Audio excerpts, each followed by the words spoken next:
दोस्तों, सीबीएसई ने क्वेश्चंस के जरिए बड़े बड़े जाल बिछाए हुए हैं। ऐसे ऐसे क्वेश्चन डालते हैं एमसीक्यूज में जो देखने को तो बड़े सीधे लगते हैं बट है बड़े टेढ़े। तो इसी ट्रैप भरे क्वेश्चंस को उसमें से आपको निकालने के लिए मैं ये सीरीज लेकर आया हूं। चलिए ऐसे ही क्वेश्चंस आज हम देखने स्टार्ट करते हैं इस वीडियो के जरिए, जो कि है हमारी video number 4 of the fundamental of a partnership. दोस्तों, उम्मीद करता हूं कि आप मेरी वो बातें फॉलो कर रहे होंगे। हर एक चीज वो यहाँ पे क्वेश्चन या कुछ एमसीक्यूज टाइप में करवा रहा हूं, वो एक एक करके आप अपनी कॉपी पे लिख रहे होंगे ताकि आपके अच्छे से नोट्स बन जाए, ताकि आपकी अच्छे से तैयारी हो जाए। तो चलिए हम स्टार्ट करते हैं हमारी वीडियो, जो कि है हमारी 4th video, that is of a fundamental of partnership.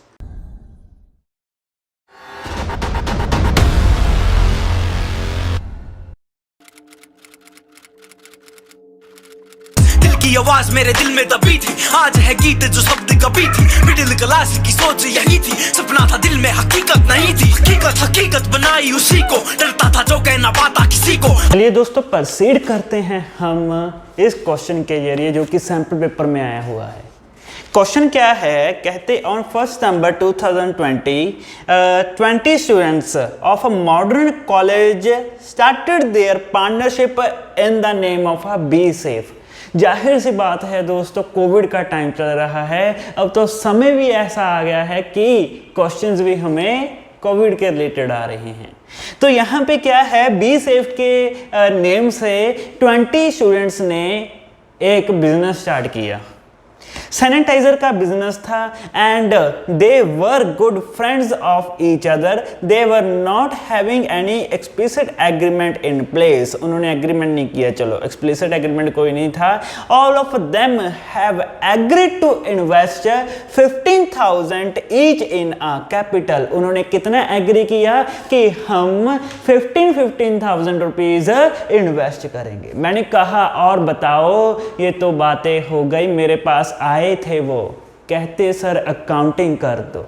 मैंने अकाउंटिंग करनी स्टार्ट की उसी इंफॉर्मेशन के साथ जो इंफॉर्मेशन उन्होंने मेरे को बताई है। Okay, the books were close on 31 March 2021 on which date the following information was provided by the firm. First of all, sale of sanitiser. Sanitiser की सेल की। दोस्तों, टाइम की सेविंग हो इसलिए फॉर्मेट मैंने पूरा बना दिया है, बस अमाउंट्स डलने रहती है। अभी आपको मालूम है सेल, परचेज एंड सभी आउटसाइडर के खर्चे profit and loss and trading account में आते हैं। पार्टनर के खर्चे P&L एप्रोप्रिएशन में आते हैं। दो ऐसे एक्सपेंस है जो है तो पार्टनर्स के बट फिर भी ट्रेडिंग P&L में आएंगे, rent of a building and interest on a loan. इसी इंफॉर्मेशन के साथ चलिए मैं अमाउंट डालनी स्टार्ट करता हूं। पहले तो सेल ऑफ अ सैनिटाइजर दी हुई है 1,20,000, डाल दी मैंने। फिर दिया हुआ है COGS 50,000, डाल दी मैंने। आगे दी हुई है रेम्यूनरेशन टू अ पार्टनर। मैंने पहले ही कहा था यहां पे सीबीएसई ने जाल बिछाए हुए हैं, हमें उसमें बच बच के निकलना है, बच बच के निकलना है ताकि मंजिल भी मिल जाए, नहीं तो जाल में फंसे रह जाओगे एंड मंजिल भी नहीं मिलेगी। तो यहाँ पे क्या है, यहाँ पे हमें टोटल रेम्यूनरेशन दी है। मेरे को मालूम है, आपको मालूम है ये सीक्रेट कि रेम्यूनरेशन पार्टनर्स का खर्चा है। पार्टनर्स का खर्चा है तो P&L एप्रोप्रिएशन में आएगा। कितने की रेम्यूनरेशन है, 2,000 पर मंथ। एंड उन्होंने बिजनेस स्टार्ट किया 1 सितंबर को, 7 मंथ्स हुए, टोटल हो गई 14,000। चलो P&L एप्रोप्रिएशन में मैंने डाल दिया। Rent to a partner. जाहिर सी बात है सर, ये दो एक्सपेंस हमेशा ट्रेडिंग P&L में आएंगे, तो यहाँ पे डाल देते हैं रेंट टू अ पार्टनर। कितना है, 1,000 पर मंथ।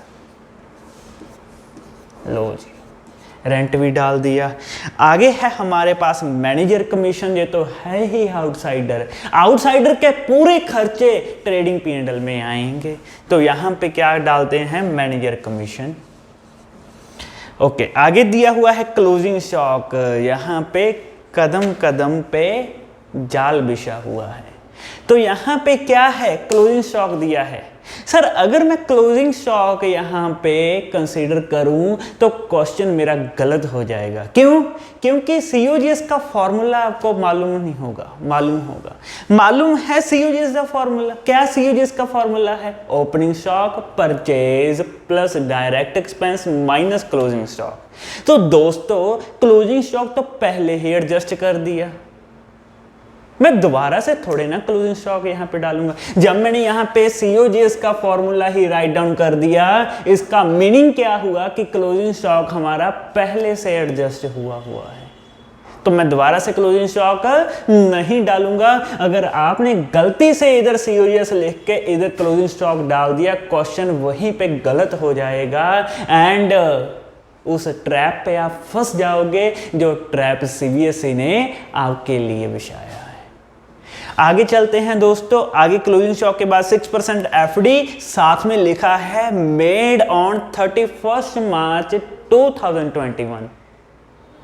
सर एंड वाले दिन FD करवा दी तो क्या उस पे इंटरेस्ट लगेगा? नहीं, इंटरेस्ट का यहाँ पे कुछ नहीं करना हमें, ठीक है। तो सिंपल सी बात है, अभी प्लस माइनस करके ट्रांसफर टू P&L एप्रोप्रिएशन का हमारा लास्ट प्रॉफिट निकाल दो, जितना भी आएगा। ये आएगा हमारे पास 1,20,000 टोटल हो गया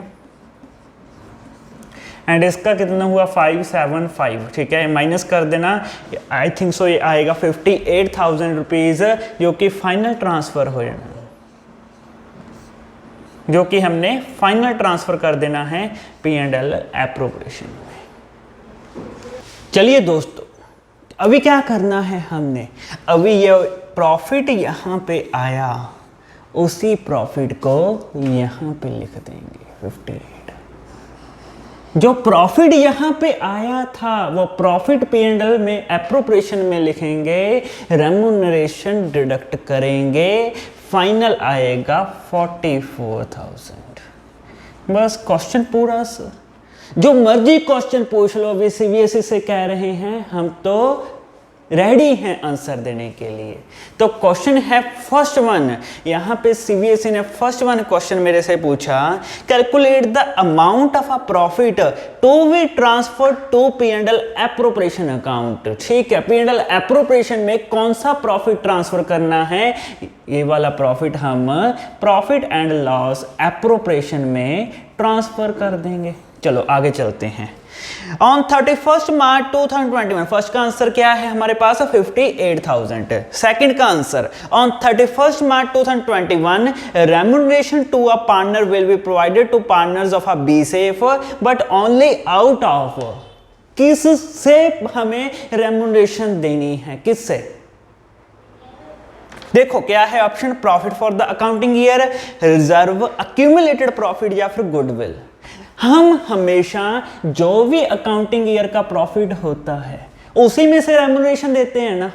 साल में कितना प्रॉफिट हुआ 58, 50 में 8 में से क्या गई, रेम्यूनरेशन गई पार्टनर को। तो इसका फर्स्ट आंसर ठीक है हमारा, that is profit for the accounting year. आगे चलते हैं। ऑन 1 दिसंबर 2020 कहने लगे मेरे को एक घटना हुई सर 1 दिसंबर 2020 को। मैंने कहा क्या घटना हुई, तो उन्होंने बोला on 1 December 2020 one of the partner of the firm introduce additional capital of 30,000। एक पार्टनर ने और कैपिटल लगा दी। मैंने कहा ठीक है, आगे चलते हैं। And also advance a loan of 40,000 to the firm. उसने क्या किया, कैपिटल तो लगाई ही लगाई, साथ में लोन भी एडवांस कर दिया फर्म को। कितने का लोन था 40,000। Calculate the amount of interest that partner will receive for the current accounting period. क्या कहते हैं, कैलकुलेट करो कितना इंटरेस्ट रिसीव होगा उस पार्टनर को जिस पार्टनर ने कैपिटल एंड लोन दोनों इन्वेस्ट किए बिजनेस में। तो यहां पे सर जब एग्रीमेंट ना हो तब इंटरेस्ट ऑन कैपिटल तो नहीं मिलेगा, साफ मना कर दिया मैंने। बट हाँ, अगर एग्रीमेंट ना हो इंटरेस्ट लोन जरूर मिलेगा जो कि 6% पर एनम है। तो यहाँ पे कितने का लोन दिया उसने? 40,000 का लोन दिया, ठीक है जी। 40,000 का लोन था एंड कितने मंथ्स लगेंगे? दिसंबर, जनवरी, फरवरी, मार्च, 4 मंथ्स। कितने परसेंट है? 6%। तो जब मैंने इसे कट किया 2400 and into 4/12,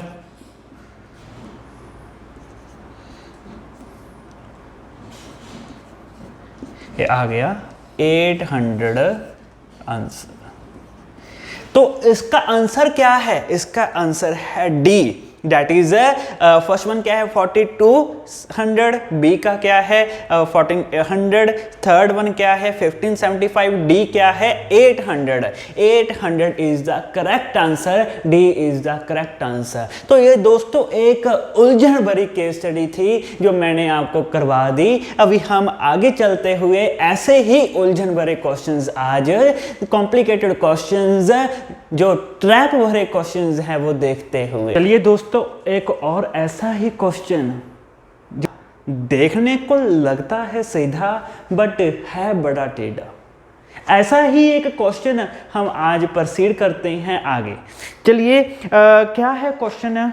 Mickey, Tom, Jerry तीनों कार्टून कैरेक्टर्स एंड तीनों ही पार्टनर्स थे। 5:3:2 थी इनकी ratio. On 31 March 2021 their books reflected a net profit of 2,10,000। साल के एंड में उनके बुक्स ने उनका नेट प्रॉफिट कितना दिखाया? 2,10,000। As per the term of the partnership deed, they were entitled to interest on a capital which were amounted to 80,000, 60,000, 40,000। एक बात बहुत आसान कर दी यहाँ पे कि इंटरेस्ट ऑन कैपिटल हमें ऑलरेडी निकाल कर दिया हुआ है। आगे चलते हैं। Beside this the salary of 60,000, how much it is? 60,000 each was payable to Mickey and Tom. Calculate the ratio in which the profit would be appropriated। अभी आप क्या करते, या मैं अगर आपकी का मैं होता, मैं क्या करता?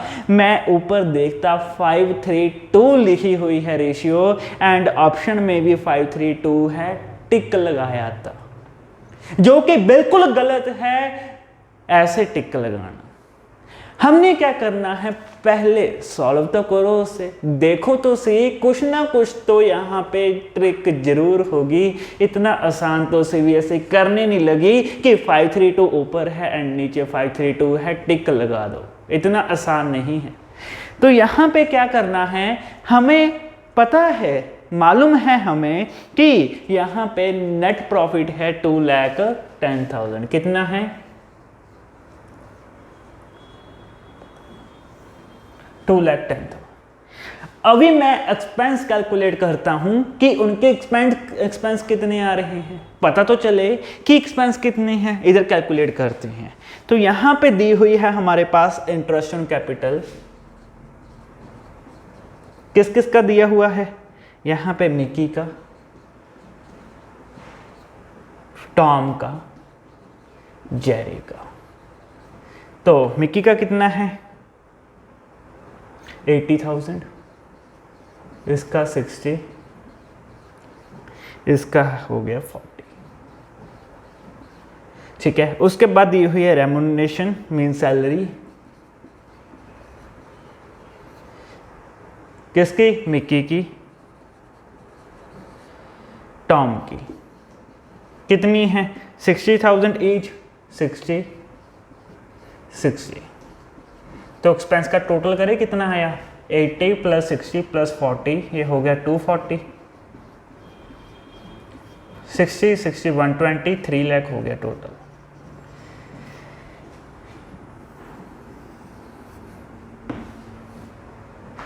मालूम पड़ा कुछ?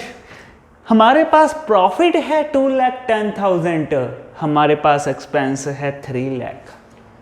किसी भी केस में ये पॉसिबल नहीं है कि मैं 3 लाख रुपीज इन्हें दे पाऊं, क्योंकि मेरे हाथ में 2,10,000 है जिसकी मैंने एप्रोप्रिएशन करनी है। तो मैं 3 लाख तो प्रोवाइड नहीं कर सकता। मैं क्या करूंगा, एक्सपेंस की रेशियो निकाल दूंगा। उसी रेशियो में क्या करूंगा, उसी रेशियो में 2,10,000 को डिवाइड कर दूंगा। चलिए प्रोसीड करते हैं। तो पहले क्या करते हैं, हम रेशियो निकाल लेते हैं। ठीक है, तो यहां पे मैं क्या करूंगा, इसकी सैलरी इसी में प्लस कर दूंगा। मेन टोटल एक्सपेंस निकालते हैं कितना है। मिक्की का टोटल, मिक्की को टोटल कितना मिलना है, 80,000 तो मिलना है इंटरेस्ट एंड कैपिटल, 60,000 मिलनी है सैलरी। तो टोटल कितना हो गया इसका,